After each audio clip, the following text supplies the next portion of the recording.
Hello, Lisa here. Welcome back to my channel and welcome back to my 2020 deck collection video series, deck collection and declutter series.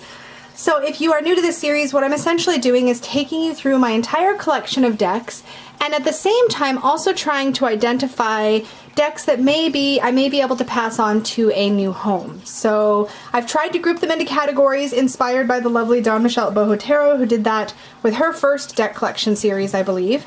And yeah, so this is going to be my supportive and empowering and nurturing kind of decks.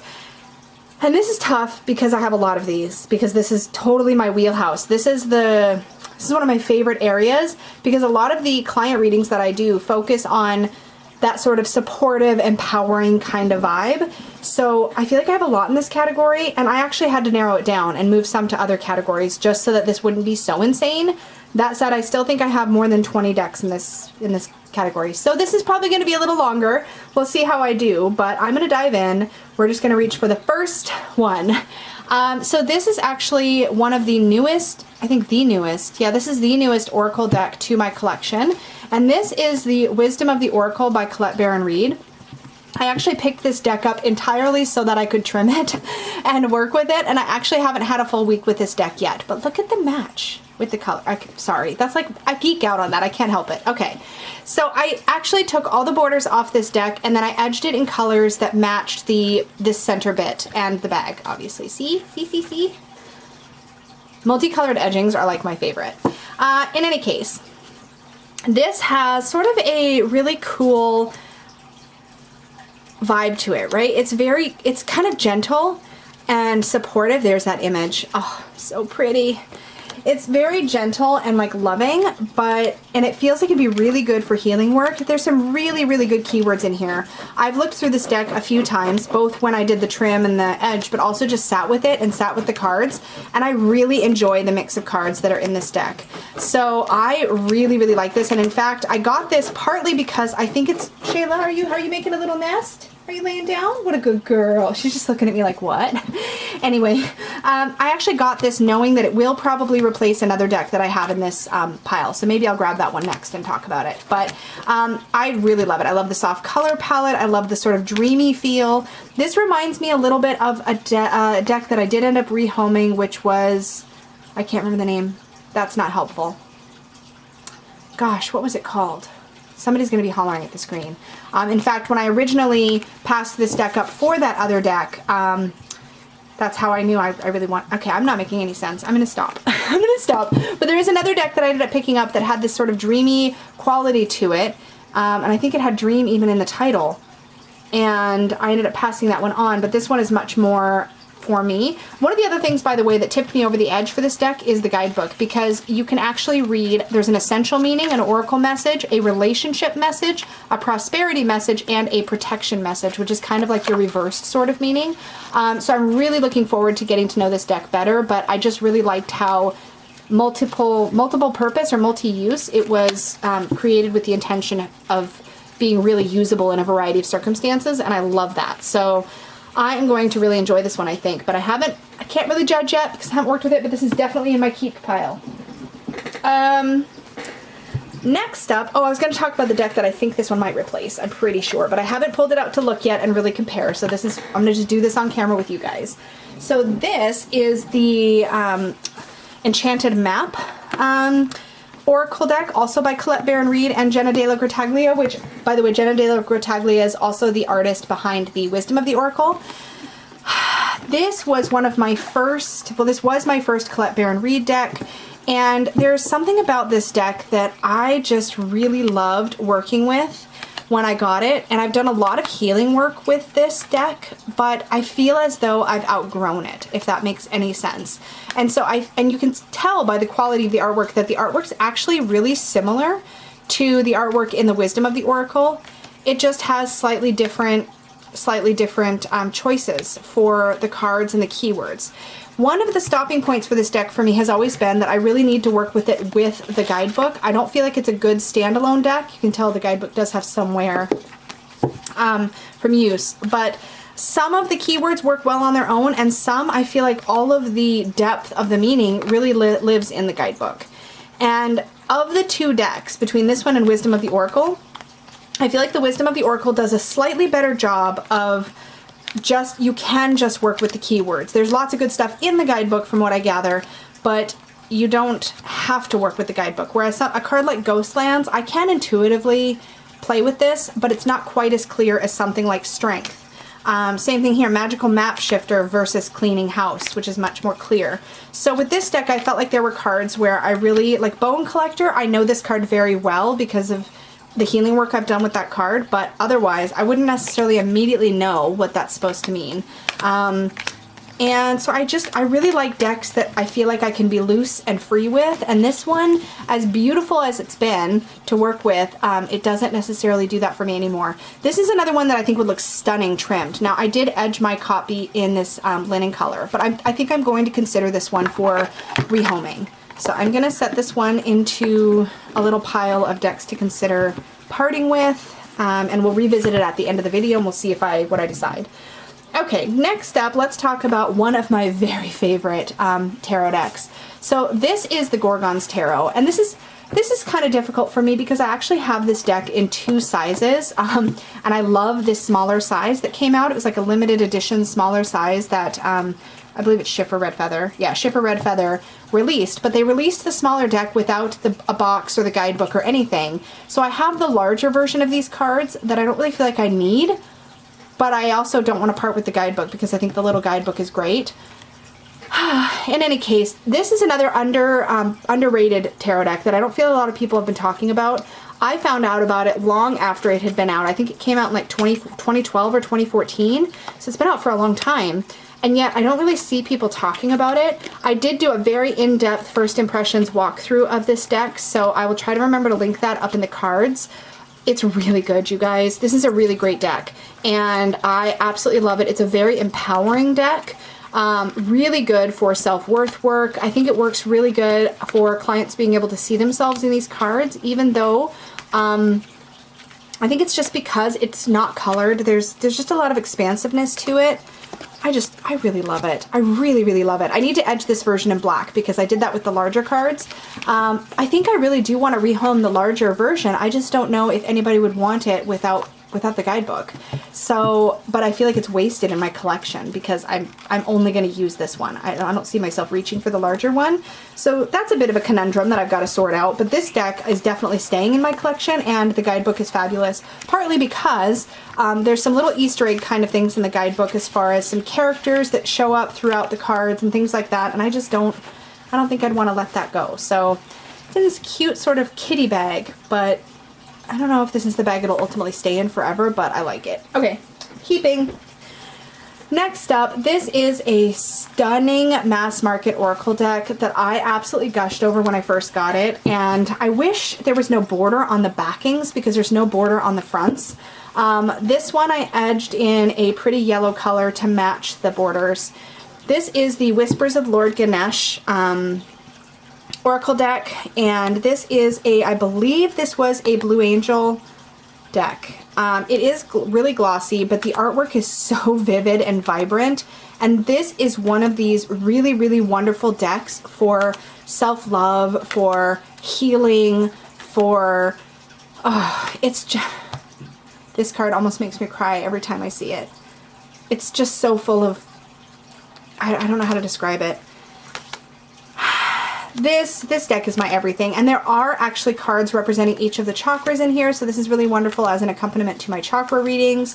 I feel like it doesn't get enough love because I've had other decks in my collection that I don't use as often, but this has got to be one of my very favorite mass market Oracle decks of all time. Now keep in mind that I do have a background working with the chakras, I do have a background with yoga, and I'm sure that that plays a part in how drawn and attracted to this card that I am, but the keywords are outstanding. There is a guidebook for this deck that I have set aside separately because the guidebook is bigger than the cards, which, by the way, Blue Angel, if you ever watch my videos, the one thing, you put out such beautiful things, but the one thing I wish you would do is make the guidebooks the same size as the cards and make the deck box the same size, like we see with Hay House decks, and I'm sorry to compare you, that must not feel very good, but I like keeping my guidebooks with my decks, such as in this situation with the Wisdom of the Oracle, because the book is the same size roughly as the cards, I can do that. But with decks like this, where the book is so much bigger and it's kind of thin, if I try to keep the book in with the cards, it like warps around the cards, and that's a bummer. Same thing if it came in a nicer box, and I could just go on and on. But the Blue Angel boxes are really nice. It's just that the cards kind of slide around in it a little bit because they've got wiggle room and the books are bigger. And I don't know why they do that. I don't know why you do that, Blue Angel. Stop it. Stop it. Fix it. Just for me. I know, how entitled do I sound? But anyway, I really love this deck. I'm babbling a lot, and we're 10 minutes in, and I have so many more decks, so I better move along. But this is a gorgeous, gorgeous deck, and I don't know that I would ever rehome this. It's beautiful. I love it. Keeping.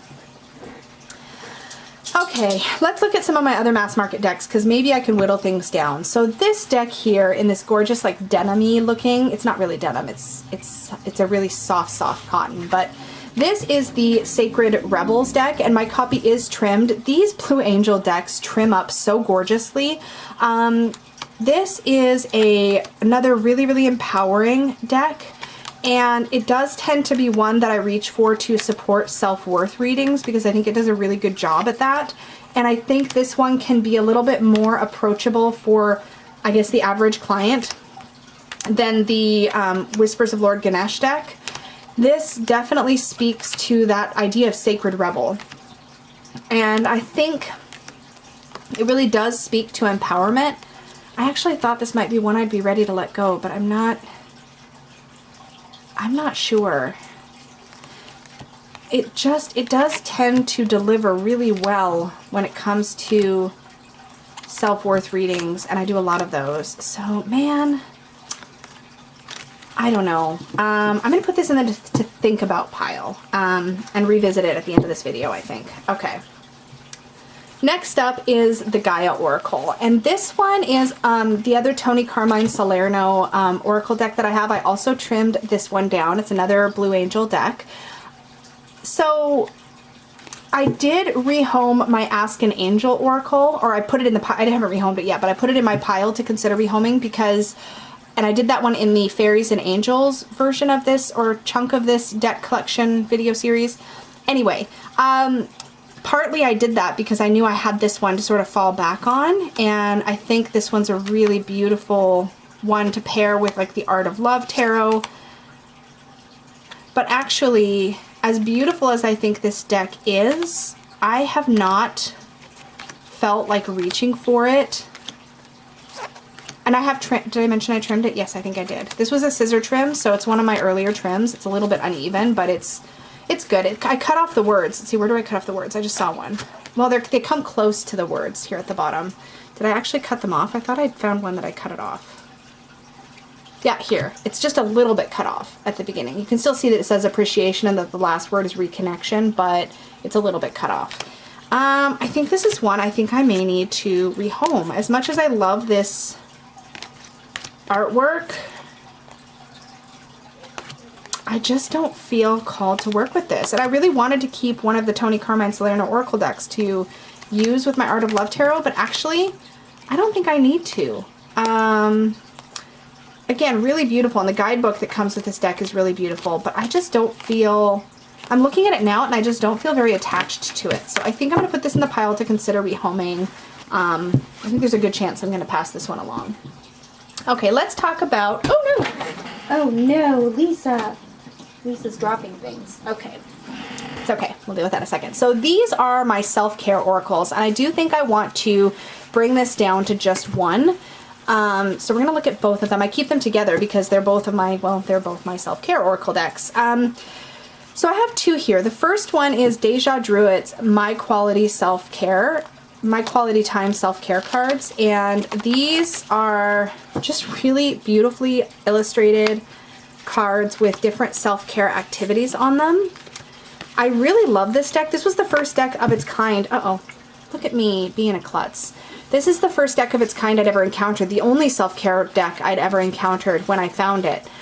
And I really, really loved it, and I used it exclusively as a self-care card, bit of homework in my self-care chakra readings for clients for a long, long time. But ever since I got a different this other self-care oracle, this one has been backburnered.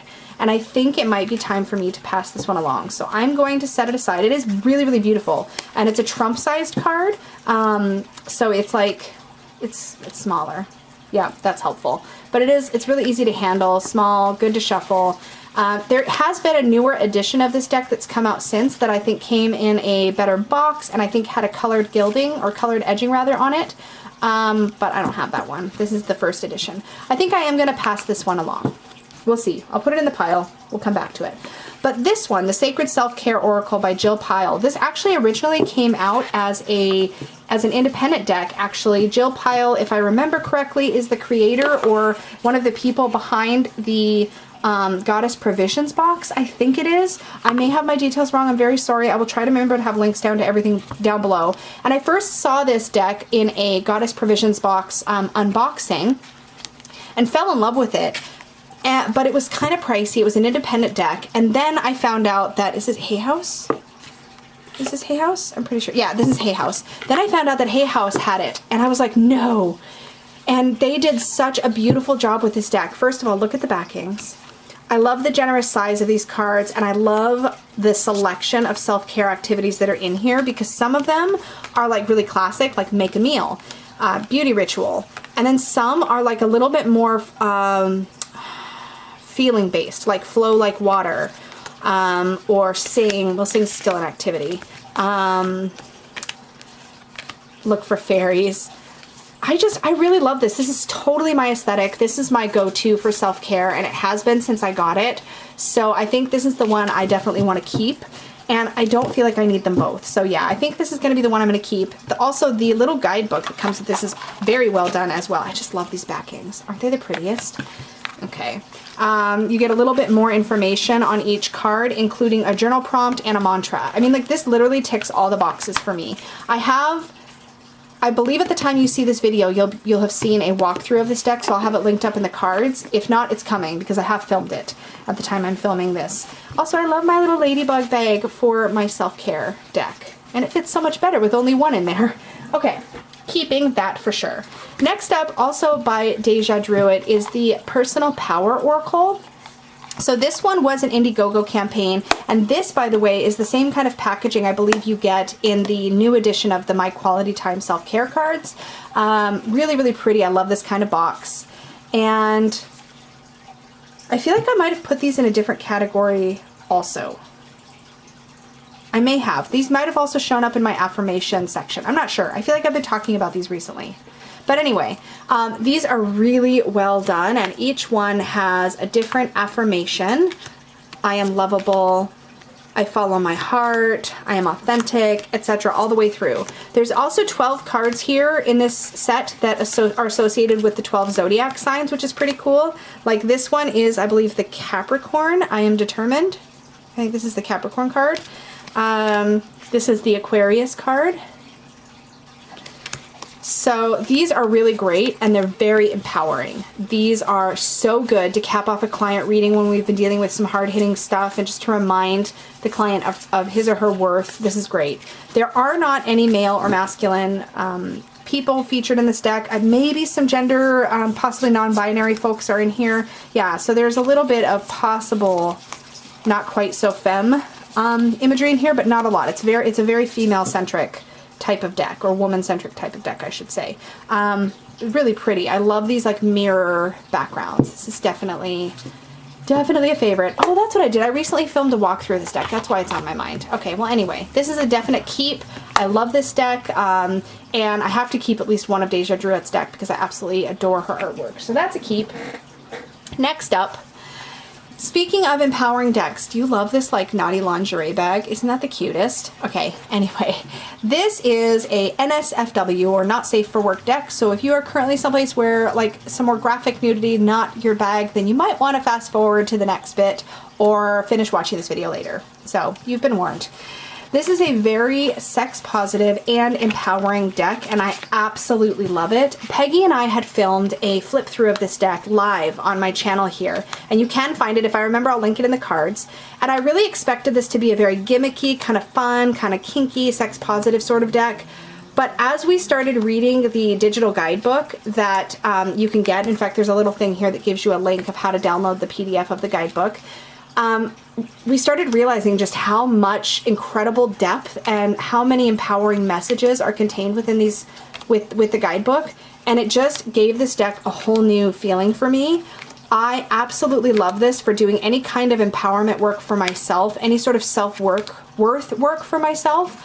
I don't use this deck for clients because I feel like the imagery is just really too difficult for clients. That said, if you ever want to book a reading with me with this deck, let me know. You're always welcome to request it. I just don't want to spring something like this on people who aren't maybe expecting it. It can be triggery, I would say, even for some people. So I really, really love it. And again, this is probably the like naughtiest deck in my collection, but it is so dang empowering. Look at this. Look at this Queen of Coins. She is like everything with her freaking sass and like eating her ice cream. I can't with this. This has got so much good stuff in it. And the amount of like sort of post-trauma healing kind of stuff that I found in the guidebook blew me away, quite honestly. And it is really great. If you're going through a tough time and you feel like you're out of touch with your personal power, dang, this is a good deck to reach for. It is so, so good. So that is the, oh, did I even say what it was called? This is the Slutist Tarot, and this is, I believe, the 2nd or 3rd edition. I think it's the, whatever the current edition was at the time I got it. That's helpful. It's not the 1st edition. I actually do have a 1st edition of this deck that I got in a trade that I'm going to be offering up for trade. I don't need it, but I really wanted to be able to share it with somebody. So I either will do a giveaway for that 1st edition, or I will put it on my trade list. I haven't decided yet, but it's a really, this is a very underrated deck. It has a lot of depth to it, and I think at first glance, it doesn't look like that's the kind of deck it's going to be. At least it didn't to me. And it just goes to show that you can't really know how you're going to vibe with the deck until you work with it, right? But that's a definite keeper. It's a favorite for sure. Next up, this one snuck up on me, and this was a gift from a very generous subscriber. This is the Inspirational Tarot by Rachel Faribaugh, and this is absolutely an incredible deck. It is a pip deck, however, it's a very, very well done pip deck. First of all, it's gorgeous. Like, the production value of this deck is absolutely stunning. These gorgeous silverbacks, and I love the color palette. It's a very gentle and loving deck. And while it is a pip deck, a lot of the meanings of the pips still come through with how they're arranged on the card. But what really, I think, surprised me about this deck, again, was the guidebook is so dang good. It is so good. And I think of all the Marseille and pip style decks that I worked with throughout the months of, I think it was February and March, I was working with only pip decks and Marseille decks. This one just blew me away. And when it was sent to me, I really didn't know, and neither did the person who sent it to me really know if I was going to get on with it. And it's so good. I don't know how it manages to not be talked about, because I feel like it's, and maybe it's just, I don't know why it hasn't gotten more attention, but it is so well done. And the guidebook is like a spiral bound. You can hear me talk more about this deck in my weekly deck reviews. I don't think I've done, oh, I did do a walkthrough of this deck. Yeah, so I'll try to remember to have that linked, but it is so pretty and soothing and comforting to work with. I love this strength card. I love the black space around the artwork. I really enjoy this deck. This would also actually be a great deck in like a miniature format, I feel like, if the creator ever wanted to create a smaller version of this, but it's like a really thick, sturdy cardstock, and yet for some reason it's super bendy. So it must have some kind of core in it or something, but it shuffles so well for such a chunky deck. It doesn't feel stiff, and yeah, I love this deck. I love this deck. Yep. It also comes with, I think the spiral bound guidebook is separate, but it does come with one of these like fold out sheets that I haven't taken a good look at, to be honest, because I do have the bigger guidebook thanks to the lovely woman who sent this deck to me, but I'm sure it's good for what it is. I have this right now in a like sort of like nighttime, like a night sleep tight wish upon a star kind of bag, because this deck is so soothing that this is the bag that felt appropriate for it. Okay, I'm babbling and we're 25 minutes in, and I've got a few more, just a few, like 10 to show you. Another deck that comes up at the very tippy top of decks for that I consider nurturing and empowering is the Sasuraibito Tarot. If you've heard people in the tarot community call a deck the Sassy Burrito Tarot, that is this one. It's by Stasia Burrington, and Sasuraibito, I believe, actually means like the wanderer or the traveler or something. Beautiful production quality. The guidebook is great. These are glossy cards with a really shiny gilding, but this is not the kind of gilding that is uncomfortable to shuffle. Oh, by the way, I love this world card. Love it. Very body positive. This is a wonderful deck for any kind of self-worth or empowerment work. I've beat these cards up. Like you can see, I'm like missing gilding completely on one of these cards right here. Yeah, this deck has seen a lot of use, and it is one of my favorites to reach for self-worth readings. It is so expressive and loving and has such a welcoming energy to it and a lot of depth in the cards. In fact, like I love this card, Justice. This talks about the Sword of Damocles, I think is what it's called. The idea of a precarious position of justice, I guess I should say.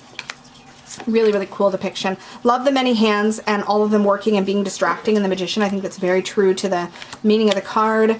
Some of the cards feel almost pippish and sort of overly simple, such as like this Nine of Wands, but when you really look at the card, you see what you're meant to see, I think, in the imagery. I love this deck. I love this Three of Cups so, so much. There's just a lot here, and I feel like there's a lot more sort of inclusivity from like a gender/gender neutral standpoint. I feel like a lot of characters in this deck you couldn't immediately tell yourself, well, that's definitely somebody who identifies this way. This is probably one of the main reasons I love this card so much. This is literally the absolute best depiction of the Nine of Cups I've ever seen. Someday, I want to go through my collection and literally put together a tarot deck of my favorites, but you guys, that would take so long.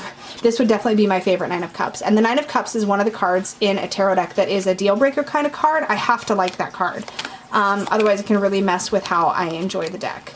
Anyway, the Sasuraibito Tarot is just really beautiful. I believe this one's still available. Such a powerful Eight of Cups as well. Gosh, I love this deck so much. Okay, I'm going to put it away though. This is like an old friend. It's definitely a deck that is a very easy reader, and I adore it. I adore it. Definitely keeping. I don't know what could possibly pry it out of my hands, but it's not happening anytime soon. Next up is the Hero's Journey Dream Oracle. This is a Rasuli artwork deck, and I believe the book and creator of the deck is Kelly Sullivan Walden. Love the backings. I love the gloss. I don't know why. Sometimes I really love gloss on cards. It just depends on the artwork. This is stunning. This deck is based on the theory of the Hero's Journey by Joseph Campbell, and also has a layer of dream work built into it. I don't use it for dream work, but I find that the keywords and the messages on the cards are very empowering and supportive of sort of being in your power, of believing in yourself, of achieving your sort of highest good. I think it's really, really good for that. And like look at this, the return, which is a major step in the hero's journey, and it says own your mastery. Like it's got a very empowering vibe. Question your beliefs, or flip it upside down. I think if it just had the big keywords and not the subtext, it wouldn't have hit me in such a great way. But every time I've used this in a client reading, every time I've used it for myself, it's delivered. And the artwork is absolutely out of this world. There's a few Oracle decks out in the market that feature Rasuli's artwork. He is a incredible artist, and this art has such a flowy cosmic vibe to it. It's so, so stunning. But his other decks that feature his artwork just haven't been as much my flavor. So I'm so grateful to have this because I adore his artwork, and this is the deck that really works for me. So I love it. I love it. I love it. This is another great deck for this category. And this is one that I found, I can't remember how long ago. It was one of my first independent purchases. And when I ordered this deck, this is the Self-Love Oracle by Janet Cui. I ordered it direct from her website, and I believe she is in, I want to say Taiwan? I can't remember. But she has a website. Is it on the box somewhere? I think it's just selfloveoracle.com, but let me just see. It might be in the in the guidebook. Oh no, I'm sorry, janetchui.com. Now I believe you might be able to get this on Etsy or someplace else now, but when I got it, you could only get it directly from her. It's a self-published, like, independent deck, but it is a oracle deck based on the concept of self-love. And you guys know this is a big part of my work, and the only beef I have is I don't like it when some of the cards go landscape, but it's not really a big deal because I use this deck one card at I wasn't paying attention to my time and I got cut off. So I don't know where I got cut off, so here's where we are. This deck is just really, really stunning, and like I said, I don't know if it's still on the video, but some of the cards go landscape, which normally is a huge problem for me, but because I use this deck primarily for myself and one card at a time, that doesn't really tend to get in my way. All of the cards are really on theme for the concept of self-love and the work involved in self-love, and so this is a really great deck to work with in that way. Between this deck and the Sacred Self-Care Oracle, I'm really covered for my own personal work in those areas. So I really, really love this. It's beautiful watercolor art, and I like the sort of fantasy vibe of it. I think she did a really, really good job. It is gilded, if I haven't shown it already, in a silver sort of mirrored gilding, which will chip and has, I think, a bit. You can see some of the wear there. But it's really beautiful. Those are the backings. And it's unique, and again, one of the first independent oracles I think that I ever purchased, and I love it. It was well worth the money, and I don't think she charged any kind of insane price for this. It literally feels like you could have bought it from Hay House or Blue Angel or any of those guys. Really well done. Love, love, love, love, love. Not going anywhere. Okay, next up. This is like a weird tarot oracle. I can't decide how I work with it. I pretty much work with this as an oracle deck. There's actually two decks in here because I feel like I need to keep them together. This is the Dreams of Gaia Tarot. My full-size version has had a fair amount of use and wear. It's got a lot of like kind of chipping at the edges. This deck is by Raven Phelan, and it does mess with the tarot structure, which is one of the things that makes it difficult, I think, to use right out of the gate without getting to know it. I don't find it to be a particularly good intuitive reading deck, but I do, and I don't even know how much I love the artwork. Like, it's vivid and beautiful, but where this deck shines is in just how healing and supportive it is. And I actually was sent the pocket edition from a really generous subscriber who, and I don't know that I was going to buy this. I think I had it on my potentially maybe list, and then I ended up deciding against it because I already had the full size.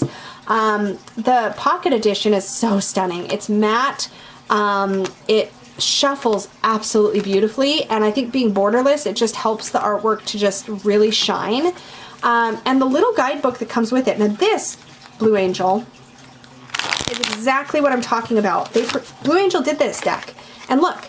The deck and the guidebook all fit in the box. They're basically all around the same size. There's still a little bit of shift, but it's much better than their usual amount of room that they have here. But this little guidebook that comes with this deck is perfect. Like, it gives you just enough to read well with this deck, but it is a deck I feel like you need the guidebook to get an effective reading out of. At least that's been my experience. And I wouldn't rehome the full size because I love the full size guidebook. However, these are the cards I use. I don't really use this one. In fact, I probably should pull it out of the bag and put it into retirement because I don't use these anymore. I don't feel like I need the big cards for anything, so I just use the small cards, and I use the little book initially to do my reading, and then if I want to dive deeper, I will pull out the big book and dive into like more depth of meaning in the cards. So I think this, while I don't think it's reasonable, like if anybody were to want just the deck with no book, I could definitely pass it along. But I'm not willing to let go of the guidebooks. So I think I just need to put this deck into like retirement, which basically means I'm going to store it. And that's what I'm going to do. Yeah, so I'm going to set that aside. So I guess technically I whittled things down a little bit, maybe. Right now it's kind of swimming in this bag, but it's okay. All right. This one tends to like live near my bed too, because I tend to do like little personal readings for myself with this deck pretty regularly. So that's a keep. Oh boy. I don't know that I kind of have a decent pile of things to rehome. Okay, next up, this deck and I have such a special history. This is the Guardian Tarot by Beth Salonen. So this is a Schiffer Red Feather deck. Beautiful presentation for this deck, by the way. It's got a little ribbon so you can lift the lid of the box, and then it props itself up with these little ribbons here. Really beautiful. This is one of those decks that I think tends to polarize people because the creatures featured in this deck, I have edged my copy in this kind of denim-y blue. These creatures are tree guardians, right? So they're meant to be like sort of tree spirits, tree guardians, but they've got this sort of hollowed out eye appearance that I think tends to creep a lot of people out. I was not going to get this deck, and then I held a copy of it up close and I saw the sort of watercolor texture on the cards, and something about that just really, really grabbed me. This is another deck, however, that I really struggle to read intuitively with, and yet I've had some really powerful and beautiful self-care readings that have helped me to feel really held up, nurtured, and supported. It really is wonderful at that. I actually used this deck to do my year ahead spread for 2019, and so I had these cards on display each month, right? The one that was for that month, throughout all of 2019, and I feel like now our time is probably done. I don't know if I'm ready to let it go because we did bond so closely. I'll show you the guidebook here too. What I did with the guidebook, which I used to do to a lot of my guidebooks, I don't do it as much anymore, but is I edged it so that I could easily see majors, wands, swords, cups, pentacles, so I could easily flip to the right section. The guidebook here has some really loving and supportive messages in it, and I think that's one of the things that caused me to bond so well with this deck, but I have not felt called to pull it out for myself in a very long time, so I think it could be time. I'm going to set it aside in the to think about pile, and we'll talk about that at the end of the video. So this next deck, at the time I'm filming this, I have not yet worked with, and this is actually not available, I don't think, in this current form. This is a nice sticker, and this gives you a guide, access to the guidebook. These are the Emotion Energy cards by Dawn Beadell, and these, I mean, I'm definitely keeping them. I haven't had a chance to really even work with them at the time I'm filming this yet. I'm going to be doing a video kind of diving into this deck with more intention here. I just realized I don't want to get them out of order because I haven't done my walkthrough yet. These really speak to sort of I guess the idea around these cards is embodied emotion, and I don't have any decks in my collection that dive into emotion in the way that these cards and this deck deliberately do. Each of these paintings was done focusing on a particular emotion, right? This is what she painted thinking about purity. This is what she painted thinking about quiescence, and so forth and so on. I do think that when she releases the deck, she's going to have it possibly bigger. I don't know if it's going to be matte or not, but this is a tarot size deck, and I actually really like this size, so we'll see, we'll see. I know she's got some planned changes, and I'll talk about that some more when I do film my walkthrough, which is hopefully coming soon. But definitely keeping this for now, and I think she may even be changing the presentation, but I love that she printed right on the bag like that. That's a pretty cool way to present it, so that's cute. Definitely keeping. This deck is a favorite. Oh, I just kicked my camera. Oh no.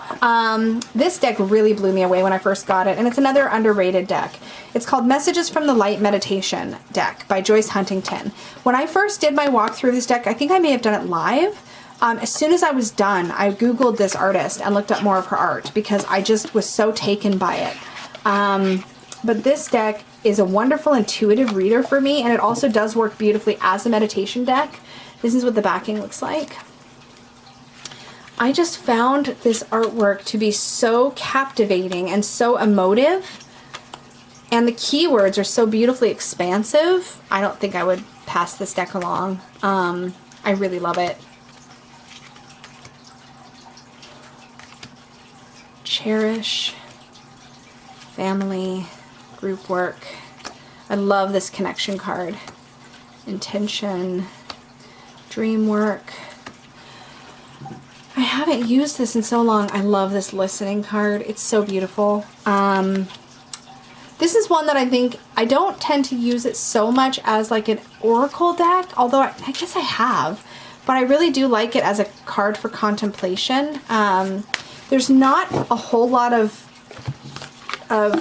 I don't want to say substance, but there's not a lot of, what do you call it, meatiness to the guidebook. It's really quite simple, because I think the idea is that you focus on these and you meditate on these. As much as I love these, I know I'm contradicting myself as I'm looking at them, but I also realize I haven't really reached for them lately. I don't think I'm ready to let them go. I think I may need to sit with them a little longer and decide like how to work with them. So beautiful. So, so beautiful. Okay, well, they're not going anywhere at this point, but really beautiful. I think they are still available mass market. Love, love, love. Still, I haven't given them very much attention lately, so I may need to revisit them soon. Next up is the, oh my gosh, I'm fighting to grab it, the Divine Feminine Oracle. Artwork is by Elizabeth Cheever-Gesseman, and this is a Megan Watterson deck. I picked this up after reading Mary Magdalene Revealed by Megan Watterson, which is a really beautiful book and really, I think, offered a lot of healing. I really enjoy working with these cards. I like the fact that the figures, the Divine Feminine figures represented here, come from all sorts of culture and all sorts of religious paths. I think it just has helped me in a lot of ways to heal any lingering feelings I've had about, say, some of the more Abrahamic faiths, because I feel like the messages that have come through with this deck and the way that I felt after reading Mary Magdalene Revealed really just helped me to heal. And I enjoy this deck. I tend to work with this deck during my moon time, and I found that it's been really supportive in that way. Just to sort of think about a message, sit with that message for a little while. And again, I really like the cultural diversity, the religious diversity in this deck, and I don't really have anything else in my collection that does that. So yeah, I don't think this is going to go anywhere anytime soon. I do loves it. So that is the Divine Feminine Oracle. The guidebook is really well done, by the way. And in fact, the contents are set up so that they're in alphabetical order, because the Divine Feminine figures are not actually in an alphabetical order in the book. I don't know what kind of system there is, but it's really easy to find them because you just look at the contents alphabetically and then you can just go right to that page. So that's really good. And I love the backings. And these are really lovely matte. Okay, the time has come. This one got long. The time has come for me to pull back out all the decks I said I was going to think about whether or not I was going to keep and make some decisions. So first up is the My Quality Time self-care cards. I think I can definitely let these go because I do have another self-care deck. So this is going to be a yes, that's going to get rehomed. The Gaia Oracle by Blue Angel. I think this one I can also let go. Yeah, I think that one can also go. The Enchanted Map. Oh, I think,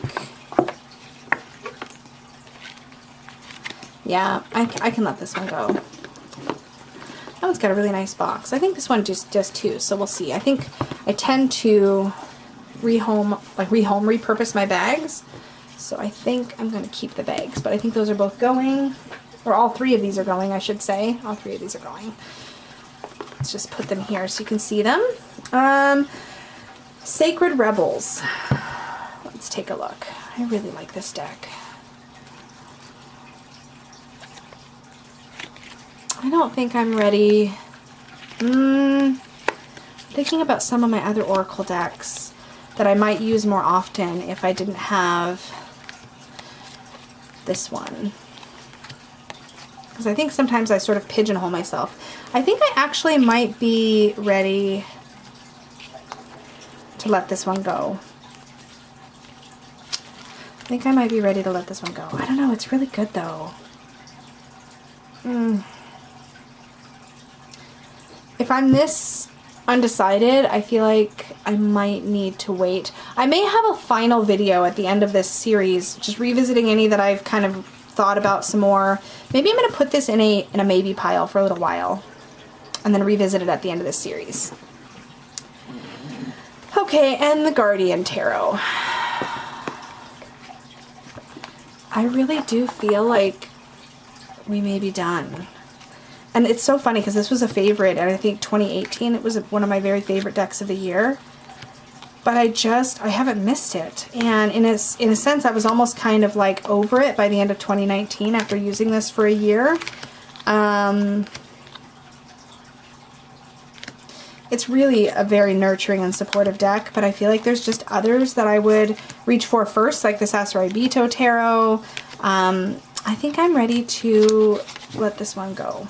So we are going to pass this one along, or at least I'm going to put it in the pile to be rehomed. Yeah. So that's the Guardian Tarot. And then lastly, this is actually from a previous video. I have thought about this one a lot because I keep holding on to this deck and I just never really want to work with it. I think it's just that it's a little too gentle for the way that my tarot practice looks these days. So I think this is the Mystic Fairy Tarot by Barbara Moore. It was actually from my Fairies and Angels video, but I just keep thinking about it, and I think this one does need to go in my pile of decks to be rehomed. I just, as much as I've held on to it more for nostalgia than anything, I just don't feel called to work with it. So I think this one is going to need to get passed along. So it's going to go in my pile of decks to pass along. So that brings us, technically this one's cheating because it's from a previous video, but that's still 5 decks that are going to eventually be moved along. And in case I haven't mentioned it in this video, the way that I do this is I always sit with these decisions for a while. I don't just immediately rehome them or put them on a trade list or anything. I always sit with it for a while, make sure I don't miss them, while I've got them in that sort of limbo, and take a look at them one last time before putting them on my to be traded list. But I think I'm good with letting all these guys go. So they are going to go in that pile of things to be rehomed, and I'll sit on it for a bit and then probably end up passing those along. So thank you so much for coming along with me for my nurturing and supportive decks. I am going to pack up for now, but please remember to like, share, subscribe, do all of those good things. And if you would like to book a reading with me, you can always do that over at supportivetarot.com. Thanks so much, you guys. Bye.